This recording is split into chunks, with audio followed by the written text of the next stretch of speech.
Lisa Vickers, and these are some poses that are named after animals. So one thing I love about the yoga tradition and philosophy is that it's in the language of Sanskrit, which is one of the most ancient languages in our history. It's a really musical language, and many of the yoga poses are named after characters in the philosophy, or they're simply the shapes. And then also many are named after animals. So we're going to be playing a little game, but first I want to introduce you to some of these animal poses. So the first is called a rabbit. You're going to bring your shins to the floor, inner thighs touch, grab the backs of your heels, and then drop your head to the floor.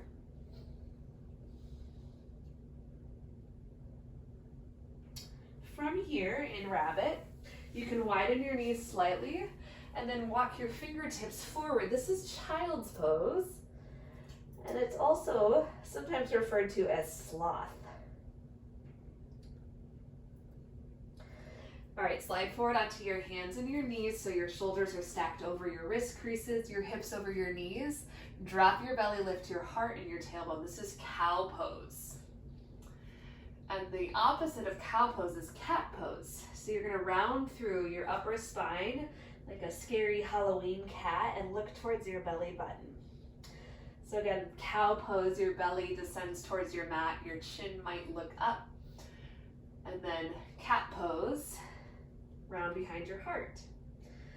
Good. Now extend your right hand forward with your left hand down. And as you do that, also extend your left leg back. So you're on opposite hand and opposite leg. This is tiger. So reach through your fingers. And then if you'd like, you can contract your knee to your elbow. And then do that again. Inhale. And then switch sides. So you'll have your left hand forward, your right hand back. And then you could come to your nose. And that's tiger. All right, curl your back toes under, grip the mat with your fingers. This is downward facing dog. In downward facing dog, a couple options are you could wiggle your head from side to side, shake out your tail. You could take a one-legged dog or a three-legged dog by extending your heel up towards the ceiling. Lots of variations here. And now walk your hands back to your feet and you'll take a wide straddle. So separate your feet wide. You can bring your hands to your mat. This is called elephant in a straddle. So you can imagine you're swinging your trunk from side to side. And then draw your hands to your waist, come all the way up to standing. Okay, feet touching. Reach your fingers up towards the ceiling. And now you'll draw your right arm underneath your left leg up and over. This is called eagle pose. And this pose requires some focus, some attention, because we're balancing. So as you hug into your midline, see if you can set your gaze. And then you'll take that on your other side, left arm underneath your right, left leg comes up and over.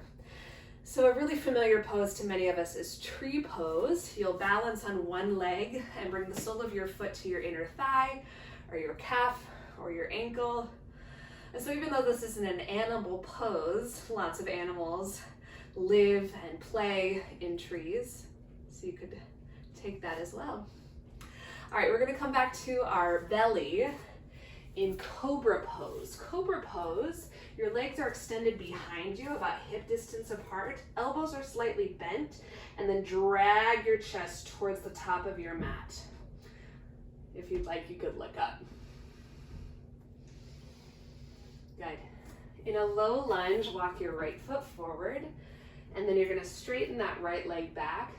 This is half Hanumanasana. Hanuman was a monkey. So this is also monkey pose. And you could take that on both sides. All right, come back up to a standing position again. We're gonna take one more balancing pose. You'll step your right foot forward, hands are next to your hips, and extend your other leg up and back. So think of like a capital letter T. This is airplane pose, but also known as Toucan. And then you can step back and take that again. So a way that you can play with these different poses is to put them in your own sequence. So match, camel pose, which we haven't done, I'll show you right now, actually, camel pose. You'll come onto your shins, hands to your low back, lift your heart up, and you're in a little back bend. So like a hump on your front body, camel. So again, you might take Cobra Pose into Camel Pose into Downward Facing Dog and link them together.